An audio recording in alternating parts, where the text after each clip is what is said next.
If you are a first owner of an executive condo, you will already be sitting on good paper gains. But the question is, when is the right time to sell? Is it upon the 5 or 10 years mark? Hello everyone, I'm Vivian from Propedia, and this channel is created to share in-depth research for properties all across Singapore. EC is a hybrid of public and private housing which are designed for Singaporeans in mind. They look and feel just like private condominiums but come with a subsidized price tag, and many even enjoy additional housing grants. On the other hand, not all are eligible as buyers of ECs are restricted based on HDB ruling. After TOP, there are two main periods which are deemed important for an EC. First, it will be upon the 5 years mark where it is considered semi-privatized and can be sold in the resale market but only to PRs. Second, once an EC becomes fully privatized the moment it turns 10 years old, this means owners can now sell to anyone including foreigners and entities. As such, a common question from many EC owners is, should I wait for my EC to be fully privatized to sell to foreigners for maximum gains? While this is true, but only to a certain extent. ECs which have experienced a surge in pricing after being fully privatized are those that were built before 2003. This is the price trend of Woodsville EC, which is located in Woodlands. It TOP'd in year 2000, became semi-privatized in 2005, and fully privatized in 2010. As you can see, the first significant surge came only after MOP due to an increase in demand from PR. There is another surge when it reached the 10-year mark.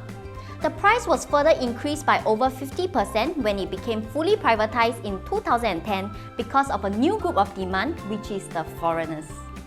Similar trends were also spotted in Eastvale, which is located in Pasir Ris, and Floraville, located in Jurong West.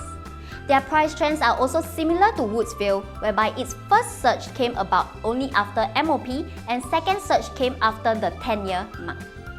However, in 2011, government introduced a series of cooling measures which states that the foreigners will be subjected to 10% ABSD for buying any residential property in Singapore. This started to take an effect on the profit margin of EC owners.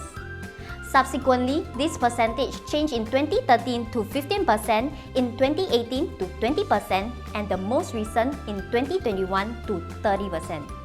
This move made properties harder to reach for foreigners on top of the minimum 25% down payment and buyer's stamp duty which they have to pay all in cash. All ECs are located in the heartlands, and foreigners who are attracted to such properties tend to belong to the middle income group.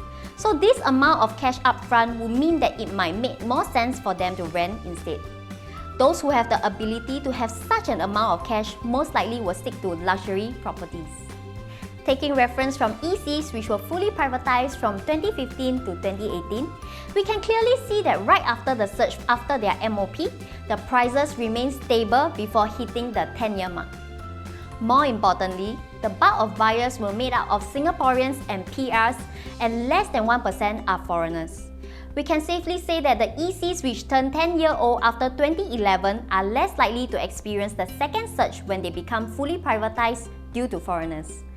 It is more likely that prices will depend heavily on market sentiments instead, but the growth will not be as much compared to the initial surge upon MOP. From these examples, we can safely conclude that for most EC owners, the best time to sell would be 1 to 2 years from MOP. But for some owners, you could actually still hold on to your property as there are other factors that we have to look at to time our sale, such as supply and other micro factors. Alright, that's all for today. Do reach out to me if you require any property advice at the contact number below. Lastly, do remember to like and subscribe so that I'll be encouraged to create more content like this. I'll see you in my next one. Bye bye!